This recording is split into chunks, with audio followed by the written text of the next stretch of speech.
Ngửi ngon không á? Thơm con ha. Chào cô bác, anh chị em và các bạn. Đây là bánh mì không cần nhồi bột, không cần lò nướng luôn. Cô bác, anh chị em và các bạn, mình làm bánh mì này đi nó dễ lắm, thơm nữa. Và mình sẽ không ngờ là cũng có thể làm được bánh mì thơm ngon tại nhà, dễ dàng, chỉ bằng một cái chảo.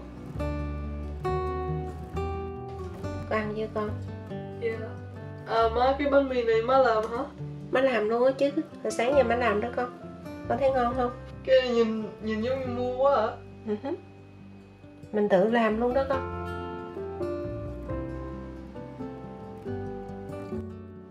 Mình khuyên để thành phần nguyên liệu anh chị em và các bạn có thể nhìn sơ qua để mình chuẩn bị nè. Mình có ở đây là vừa sữa cộng chung với lại trứng là 120g, 120ml nước,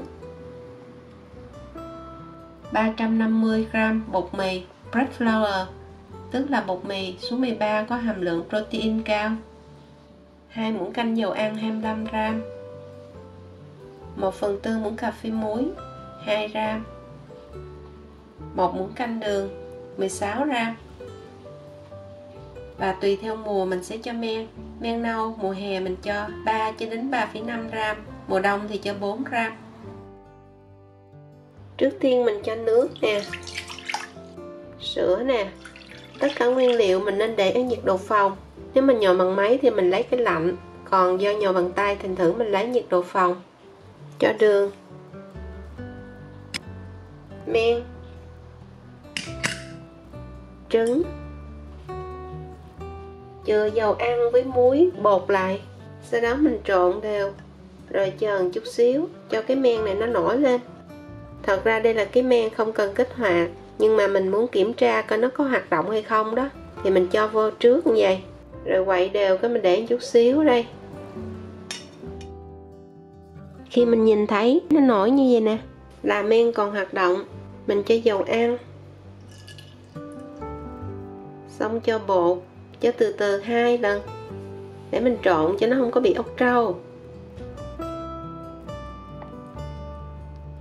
Cho muối, tiếp tục cho bột, bởi vì mỗi cái loại bột nó sẽ có độ hút nước khác nhau, cũ thì nó hút nhiều hơn mới. Với lại là hôm nay mình không có cần nhồi, thành thử ra mình trộn từ từ vậy đó. Rồi tiếp tục cho hết luôn. Và mình chỉ trộn bằng cái cây này. Mình khuyên làm cách này cho những chị em nào cũng có thể làm được. Nếu như nhà mình không có lò nướng nè, cũng như là không có máy nhồi bột. Cái bột của mình là mình mua cũng hơi lâu rồi, mình thử ra mình cho cái lượng nước như vậy. Nếu bột mới anh chị em và các bạn có thể bớt lên chút xíu. Tuy nhiên mình nên cho nhiều nước. Áo với bột khô thì nó dễ hơn là khi mà bị khô mà mình cho nước. Anh chị em và các bạn nhớ trộn cho nó hút hết theo nha, tức là không còn bột khô nữa. Mình mới cho một chút xíu dầu ăn, khoảng 1/2 muỗng cà phê, để mình bôi cái tay cầm bột cho nó không có dính á. Trộn lại, mình lấy trộn chứ không phải là nhồi, bởi vì mình chỉ cần cho nó thành một khối là được. Có thể thấy bột nó hơi nhão một chút xíu, không sao hết, chút nữa mình ủ là nó sẽ hết.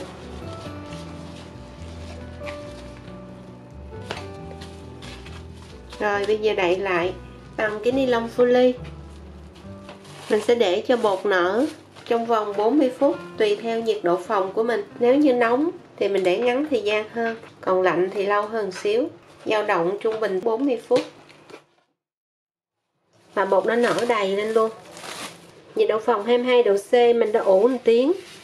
Anh chị em và các bạn thấy nè, bây giờ nó như vậy.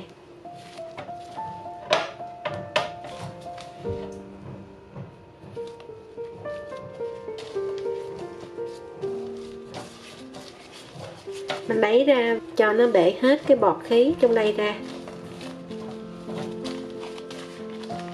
Sẽ thấy bột rất nhão, bởi vì đây là cái bánh không cần nhồi bột, thành thử ra bột nó nhão vậy đó. Sau Sau đó mình cho chút xíu dầu ăn thoa lên mặt bàn.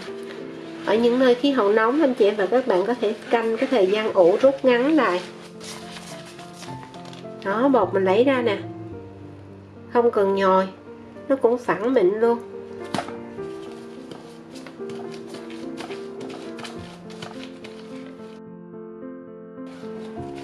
Chỉ gấp thôi, xoay và gấp một vòng luôn. Gluten bây giờ nó đàn hồi, nó đã có độ dẻo dai của bột. Bột bắt đầu có mùi lên men chua, như vậy thì cái bánh nó mới thơm. Thật ra cái cách làm cấp tốc á, bột nó không có đủ thời gian lên men chua thì mình thấy nó không có thơm bằng. Rồi sau đó mình vo tròn lại. Ở bên đây người ta có một cái loại bột, nó gọi là hạt Bison Crisp, là cái loại bột này cho pizza. Người ta sẽ áo bột bánh bằng cái bột này, nhưng mà nếu không có thì anh chị em và các bạn áo bằng bột mì bình thường. Cái bột này nó to hơn là cái bột mì. Mình làm như vậy thì nó không bị dính. Rồi chia ra làm 8 cái, hoặc là tùy theo anh chị em và các bạn thích. Cái lớn nhỏ thì mình tự chia. Sau đó mình lấy một phần bột nè, cái mặt bột nè, anh chị em và các bạn làm dày cho nó phẳng nha, rồi mình mới kéo.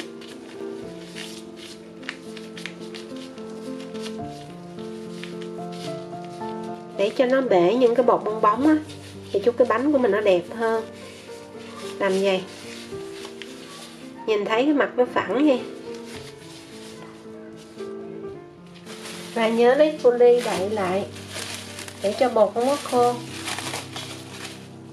Có thể mình thấy bột nó hơi nhão, anh chị em và các bạn nhớ áo dầu vào tay nha. Nhưng mà nhờ cái bột nó mềm như vậy thì chút nữa cái bánh của mình nó không bị cứng.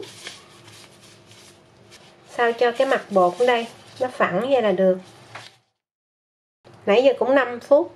Quay lại, mình tạo hình cái đầu tiên. Cái mặt đẹp mình để xuống dưới, mặt xấu để lên trên. Sau đó lấy tay vàng kéo từ ngoài,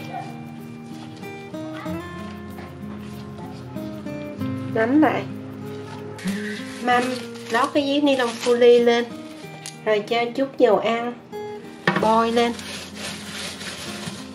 Và nếu như có cái bột mì đó thì mình rắc lên, còn không có thì rắc bột mì thường cũng được. Bột mình cho ra đây. Tiếp tục cái viên bột nào lúc nãy mình vo tròn trước thì bây giờ tạo hình trước.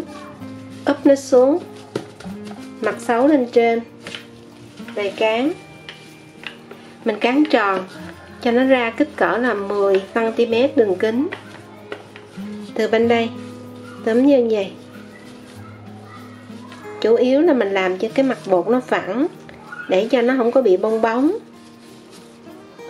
Rồi nắm lại thì bên dưới nó đẹp như vậy. Cho ra đây và để xa xa, bởi vì chút nữa nó nở nữa. Sau đó anh chị em và các bạn lấy tay nhúng vô dầu, mình ấn xuống cho nó xẹp xuống, bởi vì chút nữa mình nướng nó phồng lên đó. Trời, khóc quá chừng. Ấn cho nó dày khoảng 1 cm. Và nhớ để xa xa nhau, để chút nó nở đó. Có bột mì thì rắc lên cho nó giống ở tiệm luôn.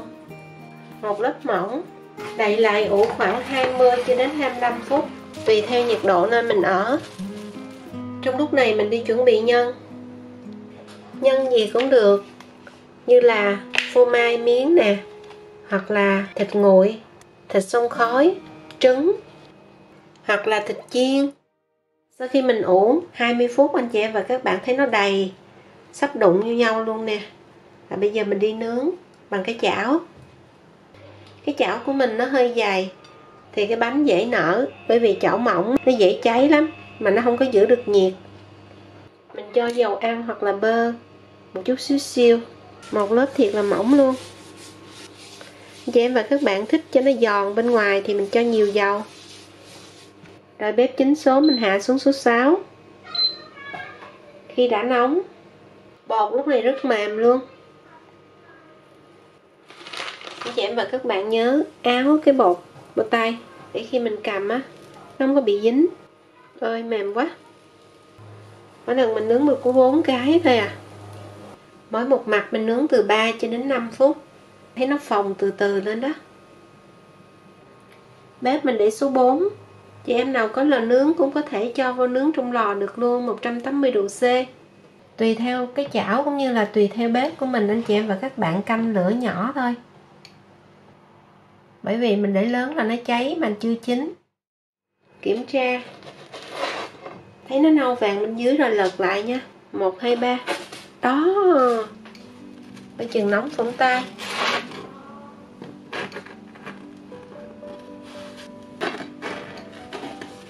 Dễ biết lắm đó là khi mình đụng cái tay vô cái mặt trên đây nè, mình thấy nó khô á, là bánh chín. Vàng cái mặt bên dưới. Muốn cho cái bánh nó đẹp á thì mình lấy cái cây mình cho nó thẳng ra. Cũng đừng đè nó quá để cho nó nở. Và tiếp tục 3 cho đến 5 phút. Bếp mình để số 3 luôn. Thường khi mình làm bánh mì không cần nhồi này là hay gặp cái hiện tượng sau cái giai đoạn ủ đầu tiên lần thứ nhất á, bột nó sẽ nhão. Anh chị em và các bạn lấy ra rồi cái mình kéo ra giống hồi nãy mình Khuyên vừa làm xong đó. Kéo ra mình vo tròn, ủ 5 cho đến 10 phút nữa. Cái mình quay lại, mình làm bước tiếp theo giống như lúc nãy luôn. Lúc đó cái bột nó không còn nhão, mà cái bánh nó lại dai ngon. Nó lại có mùi thơm nữa. Đó, ngon quá. Được rồi. Bánh nó nở căng lên nè, thấy thương chưa? Đó, cái này cũng đẹp quá chừng. Mũm mĩm. Quá chừng đẹp. Không cần lò nướng, chỉ cần cái chảo thôi.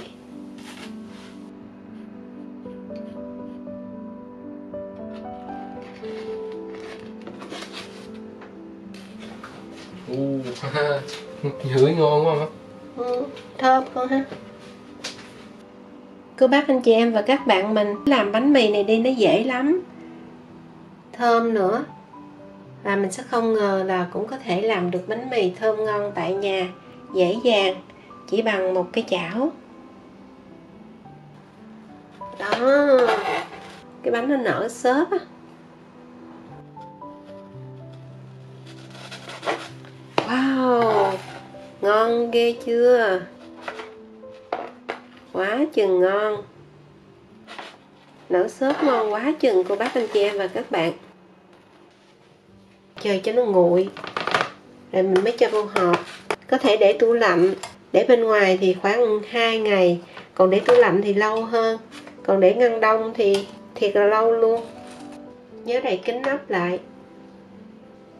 Và bánh làm xong rồi, ăn như thế nào thì bây giờ tiếp theo mình sẽ cho nhân.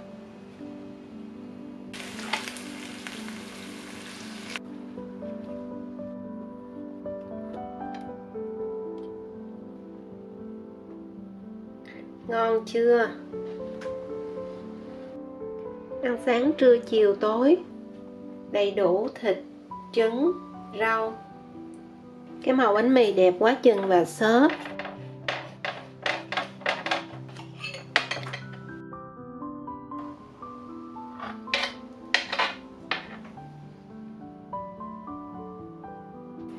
Và chỉ cần mình bỏ ra một chút xíu thời gian, bữa ăn sáng đầy đủ dinh dưỡng từ bánh mì tự làm. Mình khuyên chúc cô bác anh chị em và các bạn cùng ăn thiệt ngon. Bây giờ xin chào tạm biệt và hẹn gặp lại ở video kỳ tới.